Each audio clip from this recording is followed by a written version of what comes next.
para analizar la agenda económica y economía política también. Estamos en comunicación ya con Horacio Robelli. Él es docente, investigador, economista y va a ayudar a entender un poquito qué impacto tienen todas estas medidas del gobierno y cómo está viendo él la situación actual. Hola Horacio, buenas noches. Acá Mauricio, Gaby y Leo te saludamos. Bueno, muchas gracias por la comunicación. Saludos a ustedes y a todos los amigos de la radio. Gracias por este ratito, Horacio. Me imagino que no sos hincha de Boca ni de Racing, sino sería una actitud muy militante de tu parte estar en comunicación con nosotros.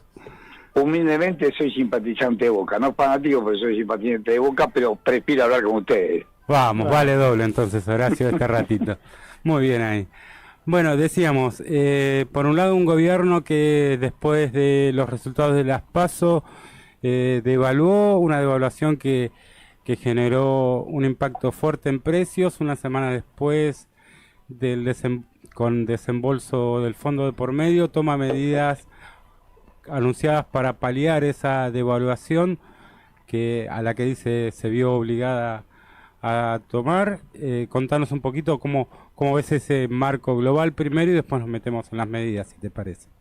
Perfecto, mirá, el marco global es eso, lo que está diciendo vos. El Fondo Monetario Internacional presiona para que la Argentina devalúe porque en la comprensión de ellos, la Argentina tiene que tener un mayor superávit comercial. Recordad que nosotros tuvimos fuerte superávit comercial en los años 2020, 2021 y 2022.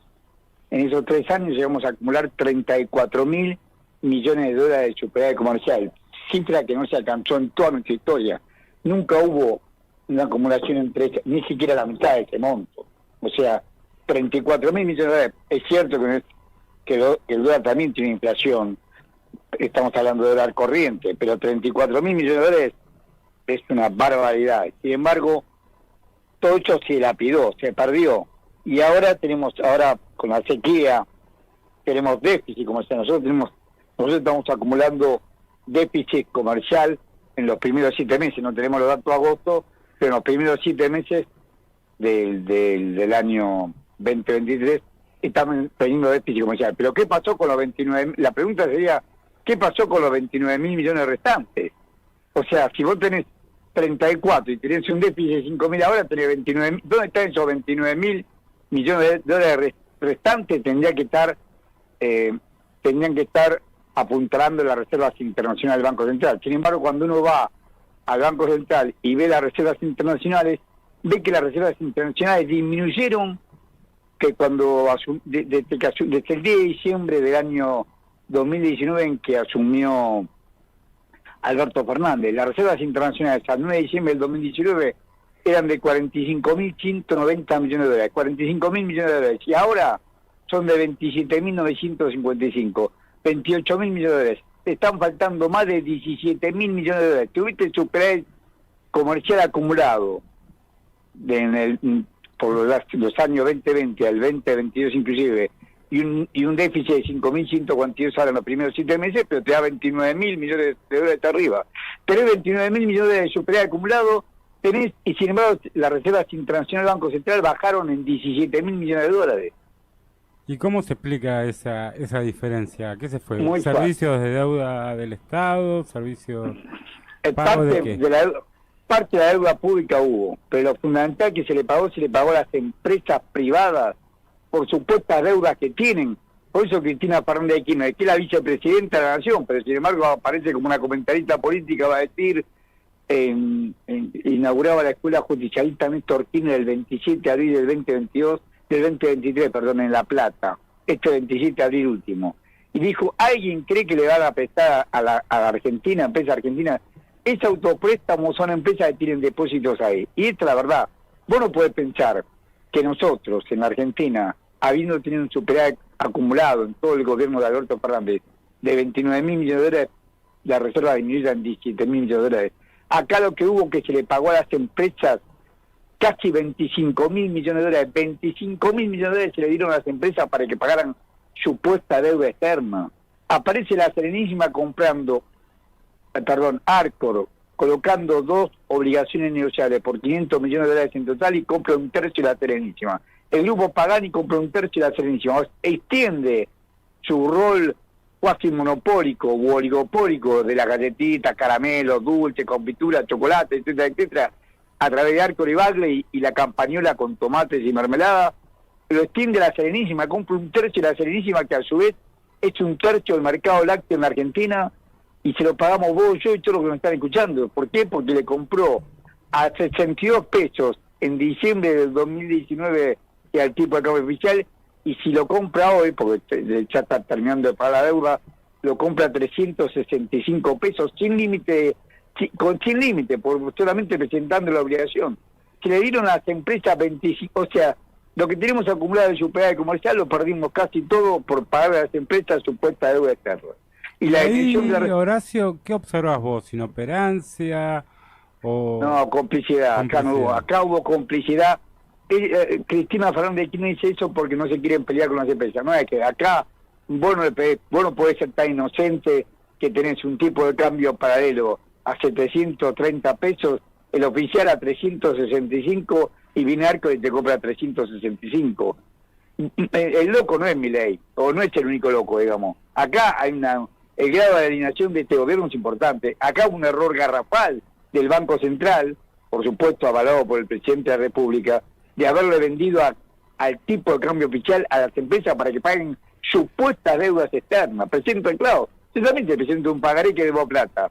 Pero quién sabe si yo no le puse la plata antes del banco este que teóricamente me prestó. Porque ellos formalmente saben hacer las cosas, tienen contadores, tienen abogados, saben formalmente hacer las cosas. Pero lo concreto es que la Argentina perdió de sus reservas internacionales 25.000 millones de dólares para pagar supuesta deuda externa de estas empresas. ¿Y cómo es, Horacio? ¿Esas empresas no se podían financiar acá en el país con empresas, con bancos? Si yo te dijera que una empresa Shell, Shell, el 99% del paquete accionario de Shell pertenece a Royal Shell, que es una empresa inglesa, a su casa matriz. Por supuesto se podían financiar, no tenía ninguna necesidad de tomar... El deporte preferido de los empresarios nuestros es sacarle reservas internacionales al Banco Central. Esto lo decía Cristina Fernández de Kirchner claramente. El deporte preferido de nuestros empresarios es sacarle reservas, y es verdad. Vos fíjate que estamos contando, se tomó la decisión, este gobierno, Alberto Fernández, tomó la decisión de pagarle supuesta deuda externa a estas empresas. Como dijo Cristina Fernández de Kirchner, ¿alguien cree que le van a prestar a Argentina? Son autopréstamos. Eso por un lado. Y por otro lado, bueno, la emisión de las reservas internacionales, porque hubo que pagar también intereses. Recordad que nosotros, por ejemplo, con el Fondo Monetario Internacional estamos por el aumento permanente de la tasa de interés. Cuando Macri se endeudó, la tasa que cobraba el Fondo Monetario Internacional era 2,5% anual. Y era el 9% anual.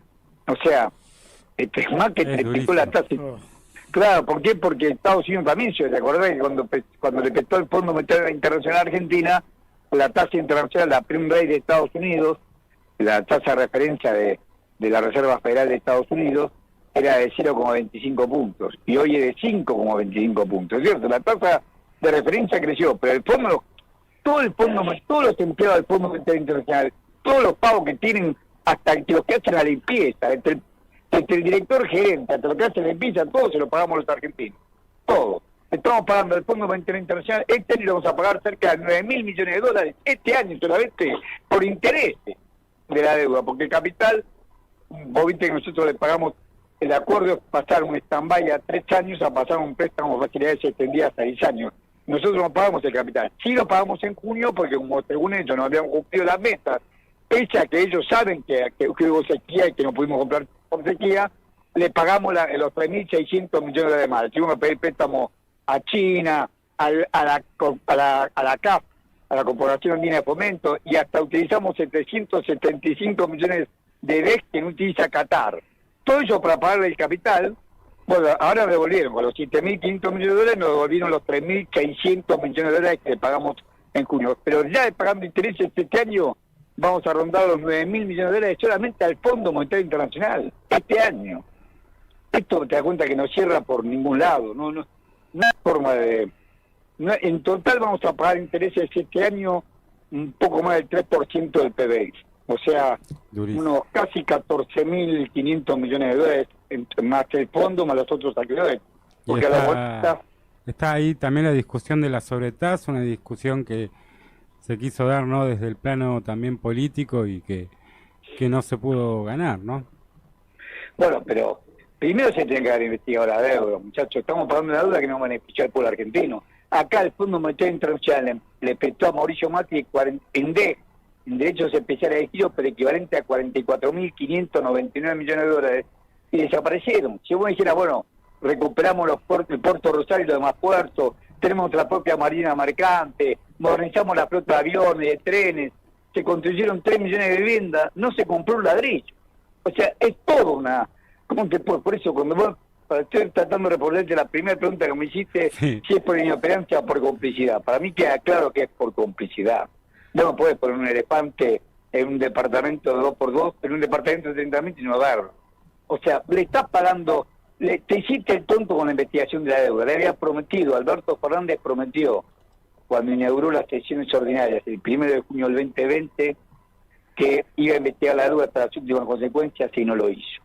No lo hizo. Y vos tenés acá una deuda con el Fondo Monetario Internacional de 44.599 millones de dólares y nadie dice dónde está. Y no se lo preguntan, porque por lo menos Alberto Fernández tiempo ese 1 de marzo del 2020. Después el olvido. La PIM no hizo nada. El único que hay un proyecto del senador Parrilli, Oscar Parrilli, que tiene sanción del Senado y tiene dictamen de mayoría en las dos comisiones que se trató en el Congreso de la Nación, en la Comisión de Presupuesto de Hacienda y de Legislación General, dictamen de mayoría a favor y dictamen de minoría en contra. Mayores, básicamente el frente de todos y en disidencia o con dictamen en minoría en contra del radicalismo pro Milei, todo el engendro de la derecha que tenemos. Bueno, este nunca fue llevado al recinto. Ahí el senador Oscar Parrilli, con muy buen criterio, pide, dado que la PIM no hizo nada, que la Administración Penal de Ingresos Públicos no hizo nada, la justicia tampoco, que el Congreso tome el poder de fiscalización y tiene una comisión de seguimiento de permanente de la deuda externa argentina que lo llame a los distintos empresarios que compraron dólares para que expliquen qué hicieron con esos dólares, dónde sacaron la plata plata argentina para comprarlo y dónde estaban esos dólares. 44.599 millones de dólares, $1 millón de plata. 44.599 es una montaña de plata. ¿Dónde está? Y estamos pagando esto. Y vos entonces me preguntás, escúchame, ¿dónde se fue todo lo que pagó este gobierno argentino? Bueno, parte le pagaste la deuda privada, que no sabés si es cierta o no. Es más, sabemos que es mentira, pero lo tenés que demostrar. Y la otra parte, pagamos una deuda pública que no se investigó. O sea, por eso te digo, sin negligencia, no, es complicidad, es subordinarse al capital y después quieren quedar en la historia. Es una actitud realmente servil al poder económico, interno y externo, que fue interno por las empresas que se endeudaron, y externo porque le está pagando al Fondo Monetario Internacional y a los demás acreedores sin saber dónde se fueron esos dólares que tomaste de deuda. Estamos conversando con Horacio Robelli, docente, investigador en temas económicos. Horacio, te llevo un poco más al momento actual y cómo estás viendo en este contexto, ¿no?, que estás describiendo a Sergio Massa en su doble rol, ¿no?, de ministro, negociador de la deuda y a su vez candidato. ¿Qué posibilidad de futuro, de mejora con estas medidas que se anunciaron en estas últimas horas, que está también costando un poco el andar de las medidas? ¿Cómo lo ves? Mira, las medidas las tomó después que acordó con el Fondo Monetario Internacional. Ya nos dieron los 7.500 millones de dólares que estamos diciendo. O sea, nos devolvieron 3.600 millones de dólares de capital que le pagamos en junio y nos devolvieron esa plata. O sea, esos 3.600 se vamos a pagar en 10 años. Y el resto es por el adelanto del capital que vence ahora el 30 de septiembre. Con lo cual, la quinta y la sexta revisión de las metas estarían cumplidas hasta septiembre. Y después nos tendrían que dar unos 2.400 millones de dólares más para pagar la cuota de capital de diciembre, así cerraríamos el año. Ahora bien, esto es lo que acordó el fondo, pero Massa no nos dijo cuál había sido la letra chica de la reformulación, porque el acuerdo es el mismo, el acuerdo es el que hizo Martín Guzmán en marzo del 2022, es un acuerdo a 10 años, que se va convirtiendo el capital que vence en el nuevo préstamo, o sea, como decíamos recién, un stand-by en crédito de facilidades extendidas a 10 años. El crédito sigue, pero como tuvimos que reformularlo porque no pudimos cumplir la meta por la sequía. Acá déjame hacer una aclaración de medio segundo. Sí, tranquilo. Yo trabajé en el Ministerio de Economía con Amado Vudú y nosotros no teníamos datos de la agricultura. Juro por mi madre, el dato lo sacamos del Departamento de Agricultura de Estados Unidos, porque Estados Unidos tiene drones, tiene satélites y sabía exactamente cuánto era la producción real de la Argentina y cuánto era la producción potencial, cuánto está guardando los kilovoltas. O sea que el dato que usa el Ministerio de Economía, que todo el mundo publica con el Ministerio de Economía, es más, yo a principios de este año hablé con un técnico del Ministerio de Economía y le pregunté si seguían haciendo lo mismo, y dijo que sí. O sea que el dato que usamos nosotros es el Departamento de Agricultura de Estados Unidos. Y fue al fondo a decirle que estuvimos aquí, a que la sequía significaba no menos de 20.000 millones de dólares de disminución no menos de 20.000 millones de dólares de disminución de nuestras exportaciones y por ende de menores ingresos por derecho de exportación. Ellos no dijeron ni que sí ni que no, dijeron que exageramos todo lo demás. Y los datos se los sacamos a ellos. Le mostraron que los datos se los estamos sacando a ellos, al Departamento de Agricultura. Y nos tuvieron con esta... Por eso, es nada más que ¿para qué? Para condenarnos a una letra chica, y a hecho voy. Sabiendo cuál es la verdad, sabiendo que no es que la Argentina no quiso pagar. Tuvimos un aporte de disminución de las exportaciones y por lo tanto un aporte de disminución de los ingresos por derecho de exportación. Pero, y esto es lo que no le perdonan a la Argentina, para que vea el rol del fondo, la Argentina hizo una obra, la obra más importante que hizo este gobierno es el gasoducto Presidente Néstor Kirchner, el primer tramo que viene desde Vaca Muerta hasta Chaliqueló, ni el Chulo Oeste, la provincia de Buenos Aires. Esta obra costó más de 3.000 millones de dólares, en pesos, pero costó más de 3.000 millones de dólares. Esto es lo que no le perdonan, es que el gobierno ha aumentado el gasto de capital en vez de dejar la plata para pagarle a ellos. O sea, ellos sabían lo de la sequía, pero no nos perdonaron que nosotros, pese a la sequía, pese a no contar con los ingresos, se hizo esta obra que es con vista al futuro, porque esta obra va a poder proveer gas a todo el país e inclusive exportar. Bueno, esto es lo que el fondo, sin decirlo, cuestionó.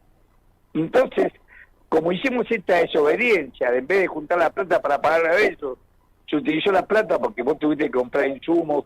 Recordá que Techin nos hizo traer de Usiminas, Chuplanta es socia de una empresa japonesa en Brasil que se llama Usiminas, nos hizo utilizar dólares de la reserva. Otro saca dólares de la reserva para comprar los caños y...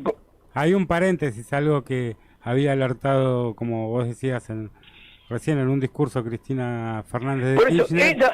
ella no formó parte del gobierno, porque siempre lo hace de afuera. Lo hace como comentarista. Ella, si hubiera sido miembro del gobierno, hubiera dicho, no, miren, esto no lo podemos permitir. Lo dijo, sí. Los discursos de Cristina son ceñeros y cuenta todo lo que pasó. Pero ella es la vicepresidenta. Ayer Massa anunció que esta vez va a financiar la chapa, la financia el Banco de Desarrollo Brasilero para el tramo norte del gasoducto. Claro, porque Brasil lo que interesa es que llegue el gas hasta Sao Paulo, eso es verdad. Pero digamos, volviendo a la pregunta tuya, porque me estoy diciendo yo de la Roma, quería contestarte, quería centrarme en la respuesta. La respuesta, nosotros estamos teniendo un problema grave. ¿Por qué? Porque el Fondo Monetario Internacional, esta chica que no nos dijo más, nos obliga a tener igual este año un déficit primario del 1,9% del PBI. 1,9% del PBI cuando vos, todavía hay, los datos que tengo yo son de base caja julio, o sea, todavía no están pagados todas las obligaciones. Vos tenés certificados de obra que todavía no vencieron, que hizo, porque vos, el Estado no paga como el particular, no paga 30 días, paga 60, 90 o más días.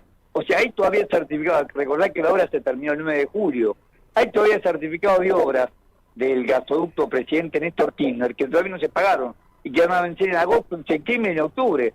Sin embargo, el fondo hace oído como si no escuchara, como si no viera. Lo hacen obviamente con mala intención, con la intención abierta de sofocarte, y quieren que igual tengamos Entonces, claro, con esos límites, el aporte que hace para tratar de recomponer esta medida de saneamiento que es el poder adquisitivo de la población es muy mezquino, porque solamente puede gastar el 0,5% del país. No puede gastar más de eso, porque si no tiene que reducir otros gastos o aumentar impuestos, y ya no tiene tiempo para impuestos, o sea que no lo puede hacer los DNU, una de las cosas que no puede cumplir el DNU es el aumento impositivo. O sea, tiene que pasar por el Congreso.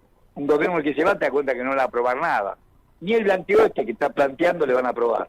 Entonces, el gobierno o aumenta los ingresos, cosa que no lo puede hacer este gobierno porque está hecha liga, salvo que ganara Massa en octubre, ahí podría aplicar un aumento y el Congreso se lo va a votar. Solamente si Massa ganara en octubre, el 22 de octubre, y queda bien para octubre, solamente ahí que hace que revierta la situación electoral, en ese milagro solamente podría llegar a plantearse una mayor recaudación. Pero volviendo a la realidad esta efectiva, como diría Irigoyen, la realidad efectiva es que vos no tenés posibilidad ninguna no podés seguir reduciendo más gasto de lo que estás gastando, y no podés aumentar impuestos. Entonces, por eso la mezquindad de la medida. En ese marco la mezquindad de la medida te dio 2 cuotas de 30.000 pesos, una en septiembre y otra en octubre para los trabajadores públicos, y cuando le invita a las provincias y a los municipios, ya sabemos que varias provincias se pararon de mano, entre ellas la mía. Yo soy tucumano de nacimiento,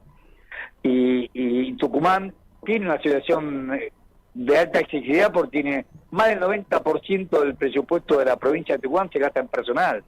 Recordad que la provincia tiene la mano de obra intensiva, tienen maestros, tienen policía, tienen justicia, tienen mucho gasto en personal.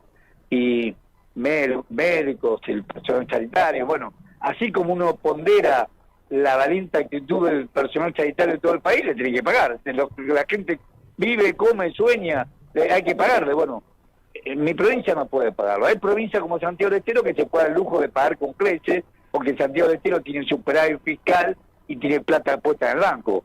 Pero, por ejemplo, la provincia de Buenos Aires no sé cómo esté para pagar, porque la provincia de Buenos Aires tiene una monstruosa deuda externa que le dejó Vidal de casi 10.000 millones de dólares. Entonces, hay provincias y provincias, pero el gobierno las invitó porque es un gobierno federal, no puede mandarle que las provincias lo hagan. Y a las empresas lo mismo. En cambio, fíjate la diferencia con Néstor Kirchner. Néstor Kirchner tenía un marco que era la emergencia social y económica, así asumió y lo primero que puso fue la emergencia. Es más, gobernó a todo el gobierno de él fue con la emergencia económica y social, Entonces, en ese marco de la emergencia, ahí pudo exigir, empezó con un aumento de salario por decreto. Néstor podía hacerlo. No solo Néstor, Macri también gobernó con emergencia administrativa, económica. Sí, pero no para... Sí, decía, no para el bien, pero digo... No para el bien, o sea, no para aumentar los... Exacto. En cambio, Néstor aprovechó la emergencia, el marco que le había dejado dual de la emergencia económica y social, y dio aumento. Él lo podía hacer, pero Massa no, porque esa ley caducó, no tenés ley de... Y la ley que sacó Alberto Fernández de emergencia duró por la pandemia. Después termina la pandemia, en el 2021 se dio en el último, por eso tampoco se pagó el cuarto a cuota de IFE, se dio por terminar la pandemia en el tercer trimestre del 2021 y se cayó la ley. En cambio, Néstor tenía la ley de emergencia, por eso que Néstor pudo aumentar por decreto. Después dio paritarias. Acá te dicen, no, el gobierno nacional no tiene injerencia, y tiene razón, el gobierno nacional sin el marco de emergencia, Qué bueno esto que decís, porque escuché algunas críticas que venían en torno a dónde está el IFE y a sectores donde no llegan estas medidas. Claro, si hubiera estado con la ley de emergencia, una ley de emergencia como tenía Néstor era un gran visionario. Yo me pongo a pensar en las cosas que hizo, el acuerdo con China lo inventó él. Todas estas cosas que veía él, el que fomentaba el UNASUR, la CELAC, nosotros no nos reuníamos en el Congreso, la Argentina no fue porque acá estaba Rivadavia. En 1824, el Congreso Anfitriónico que el gran Simón Bolívar llamó a todos los países, no fue Brasil porque era Imperio Portugués, y nosotros, porque lo teníamos de Rivadavia, que éramos Imperio Inglés. No fuimos nosotros, pero después todos los demás fueron a Panamá. Usted sabe que nunca más se había reunido América Latina, y lo hizo Néstor con Chávez, con Evo Morales, con Mujica, lo hicieron, o sea, con Correa. Bueno, esta posibilidad que tuvo Néstor, este gobierno dista de tenerla. Sin instrumentos, la único que hace es plantearse la posibilidad de sumarse a los BRICS, pero siempre y cuando volvemos a que Massa sea elegido presidente, porque tal los otros dos candidatos, Milei y Burri, dijeron que ellos no se van a sumar a los BRICS. Entonces la medida que toma son 37.000 pesos de darle a los jubilados. Claro, el que percibe la mínima de esta manera va a tener 124.000 pesos de... Pero también hay que ver cómo siguen los precios. No hay un control férreo de los precios. Y no lo puede haber porque las empresas... Es más, te digo, la semana pasada, no esta semana, no ayer, sino el otro martes, las empresas tenían que ir porque había un preacuerdo que 50.000 productos iban a aumentar solamente el 5%. Y las empresas no fueron. No fueron porque apenas se evaluó el 14 de agosto el 22% masa. El martes 15, Molinos de la Plata, Arcor, aumentaron 25% su lista de productos. Entonces, y no fueron a la reunión. Es peor todavía. El Ministerio de Desarrollo Social hace el jueves una licitación para comprar carne y aceite, porque las cajas alimentarias están sin carne y sin aceite hace varios días, más de cerca de un mes, y antes era muy realidad lo que venía. Y fue desierta, no se presentó nadie. No se puede presentar cualquiera, vos tenés que estar dentro del registro de proveedores del Estado. En ese costo de casa que se ponen ellos, se pusieron de acuerdo y no se presentó ninguno a ofrecer carne y aceite al Ministerio de Desarrollo Social. O sea que la situación es realmente muy violenta, y un gobierno que no tiene fuerza como para dar vuelta, un gobierno que está de salida, un gobierno disociado. Alberto Fernández no sabe ni siquiera dónde está, habla del perro, que uno lo ve aparecer, se da cuenta que está colgadísimo, y Massa trata de como que él quiere ser presidente, trata de ordenar esto, y las empresas hoy, acordate que sacó esto del aumento de los precios y se reunían todos al otro día en el Consejo de las Américas, que es la unión con las empresas norteamericanas, y todos se pusieron en contra de los BRIC, en contra de la... Y hoy de vuelta hicieron una reunión, la Sociedad Rural Argentina, la UIA, el CAME, todos en contra del aumento de salario. O sea, ahí llama la atención la actitud de CAME, ¿no? La verdad. Todos. Pero de los demás ya no se espera nada, pero bueno, sí, de la CAME duele un poco más. Horacio, es cierto. Gracias por este rato. No pasó nada, sigue 0-0 Boca Racing, así que no te perdiste nada, y a nosotros nos ayudaste mucho en este rato a entender un poco y poder leer mejor lo que pasó y lo que está pasando. Bueno, muchísimas gracias a ustedes, muchísimas gracias a Flor, que tiene la delicadeza de acordarse de este viejo radical chabatinista y no radicales del PRO, que son de otra hora. Y muchas gracias. Gracias a vos por este rato, y seguramente te vamos a molestar nuevamente a lo largo del año. Cuando ustedes quieran. Abrazo grande. Horacio Robelli, economista, docente e investigador, nos ayudó en este ratito a entender qué está pasando en la agenda económica.